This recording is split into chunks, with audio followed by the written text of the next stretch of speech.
बांधे लंगुरवा नाचत है मस्त मगन मावो झूम छन ना ना ना ना बाजे झूम छन ना ना ना ना वो झूम छन ना ना ना ना बाजे झूम छन ना ना ना ना वो पाँव में घुंघरू बांधे लंगुरवा पाँव में घुंघरू बांधे लंगुरवा नाचते मस्त मगन माओ झूम छन ना ना ना ना बाजे झूम छन ना ना ना ना वो झूम छन ना ना ना ना बाजे झूम छन ना ना ना ना वो।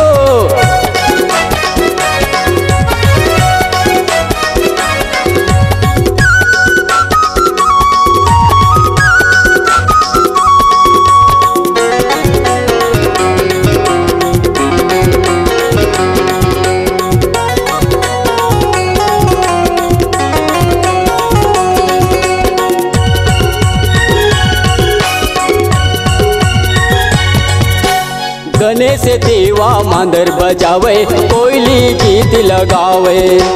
नारद जी कर ताले बजावे सरस्वती सुर मिलावे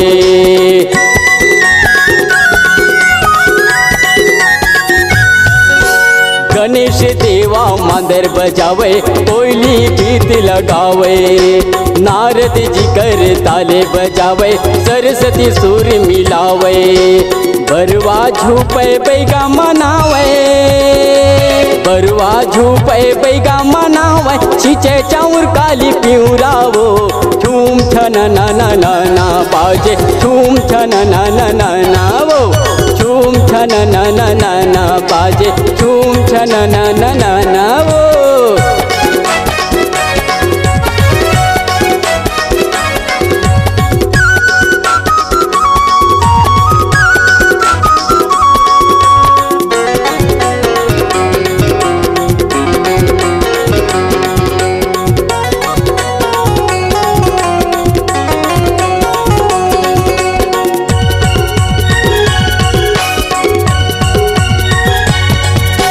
शंकर जी डमरू धरे आवे किशन बंसी बजावे सातों बहिनियाँ देखने लागे देवता फूल बरसावे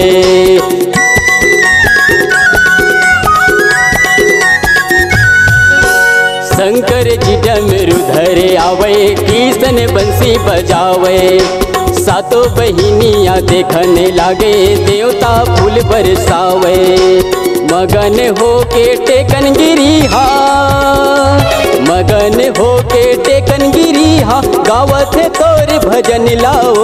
झूम छन ना ना ना ना बाजे झूम छन ना ना ना ना वो झूम छन ना ना ना ना बाजे झूम छन ना ना ना ना वो पाँव में घुंघरू बांधे लंगुरवा पाँव में घुंघरू बांधे लंगुरवा नाचते मस्त मगन मावो झूम छन ना ना ना ना बाजे झूम छन ना ना ना ना वो झूम छन ना ना ना ना बाजे झूम छन ना ना ना ना वो झूम छन ना ना ना ना बाजे झूम छन ना ना ना ना वो झूम छन ना ना ना ना बाजे झूम छन ना ना ना ना वो झूम छन ना ना ना ना बाजे झूम छन ना ना ना ना वो।